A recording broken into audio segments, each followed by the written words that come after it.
Chair and esteemed delegates, I'm speaking on behalf of Health Action International and the Young Professionals Chronic Disease Network.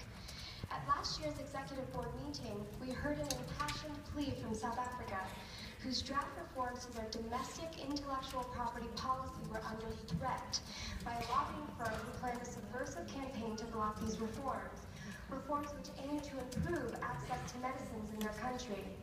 Our R&D system is failing. We've seen this in the context of HIV/AIDS, and we are now seeing it with non-communicable diseases. While many older NCD drugs are off patent and affordable, newer drugs are out of reach of the majority. As one example, a breast cancer medication, trastuzumab, costs between $23,000 to $78,000 US per patient per year. This is unacceptable. This time last year, we also heard from Australia, who stood by South Africa and affirmed that they too struggle to temper intellectual property rights in the interest of public health. Australia was the first nation to require plain packaging of tobacco, and subsequently they faced numerous legal assaults by tobacco firms who opposed the country's violation of corporate trademarks. Elsewhere in New York City, the Board of Health passed landmark legislation to limit the size of sugary drinks. Unfortunately, this was ultimately overturned following, again, various legal challenges.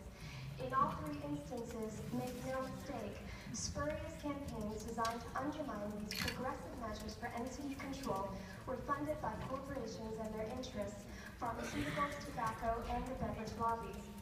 Measures for NCD control must be driven by the best public health evidence, free of conflicts of interest.